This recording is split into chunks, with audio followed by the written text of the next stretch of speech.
Halo semuanya, kali ini saya akan menjelaskan salah satu sektor ekonomi di Indonesia yang menurut saya menarik perhatian investor dalam 5 tahun terakhir, yaitu energi terbarukan. Latar belakangnya yaitu Indonesia sebagai negeri kepulauan besar dengan potensi energi bersih yang juga besar, termasuk hidro, panas bumi, surya, dan angin. Menghadapi tantangan besar dalam memanfaatkan potensi tersebut. Pada 2023, hanya sekitar 12-13% dari kapasitas pembangkit listrik berasal dari energi terbarukan, jauh di bawah target pemerintah yaitu 23% pada 2025 dan 31-44% pada tahun 2030 sampai dengan 2050. Meskipun potensi terpasang sangat besar, diperkirakan melebihi 400 GW secara nasional, prakarsa pembangunan masih minim, misalnya realisasi baru 574 MW, tambahan di tahun 2023 termasuk PLTS Apung, Cirata sebesar 145 MW.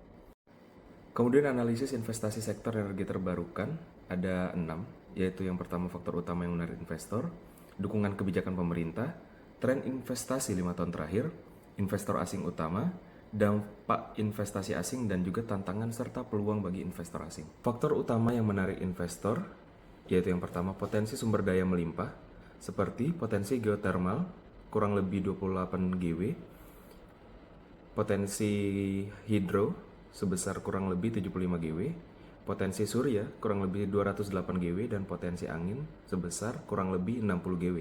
Yang kedua, permintaan energi yang terus tumbuh seiring pertumbuhan ekonomi sampai dengan 5% YoY dan populasi tetap di atas 270 juta.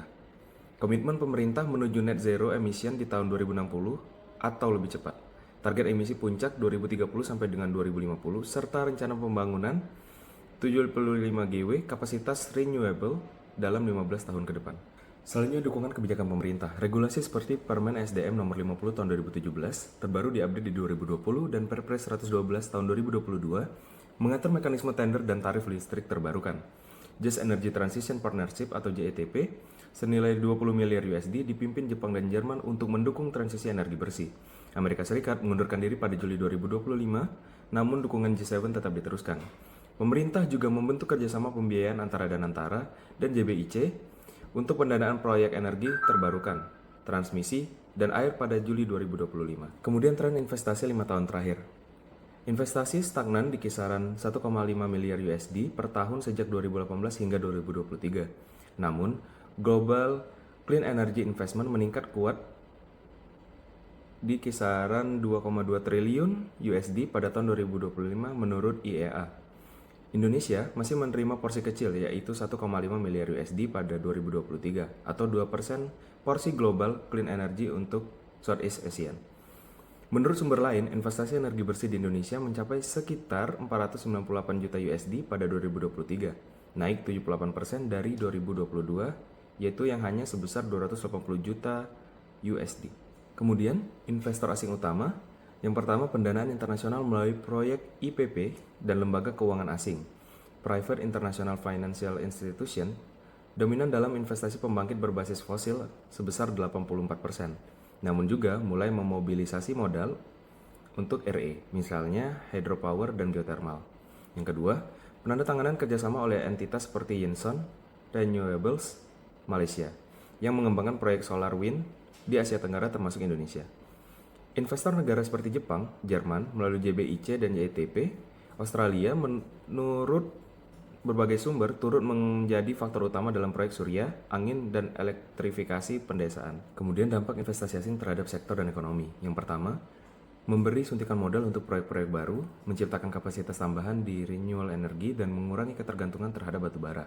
Yang kedua, menyokong pencapaian target iklim nasional, membuka peluang pencapaian target emisi, dan bauran renewable energi ke tahun 2050 sampai 2060. Yang ketiga, memberi efek spillover ekonomi seperti penciptaan tenaga baru, ribu hingga puluhan ribu tenaga kerja teknis, installer, dan operator, serta mengembangkan infrastruktur transmisi hijau, misalnya jalur 70.000 km green grid, serta nilai tambahan lokal dari industri RE.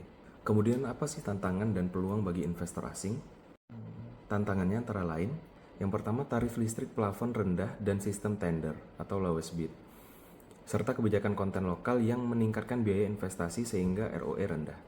Yang kedua, kebijakan kepemilikan saham wajib, mandatory partner scheme, PLN sebagai mayoris shareholder membatasi pengendalian swasta atau investor dan transfer ownership right. Yang ketiga, deliver or pay penalties. Risiko finansial bagi IPP jika tidak memenuhi kapasitas atau availability. Dan yang terakhir, eksplorasi geothermal berisiko tinggi dan mahal, serta potensi konflik sosial komunitas lokal yang menolak proyek PLTP. Namun tetap ada peluang, yaitu yang pertama, skema blended finance atau de-risking, support dari lembaga donor internasional atau sovereign fund. Yang kedua, potensi mitigasi risiko dengan carbon credit. Meskipun pendapatan dialokasikan ke PLN saat ini, tetapi potensi kebijakan ulang terbuka. Dan yang terakhir, tarik minat investor global di proyek-proyek besar, solar skala besar, mini hydro, biofuel, dan geothermal dengan rencana 75 GW potensi baru dan jalur transmisi hijau massal. Demikian penyampaian dari saya, terima kasih.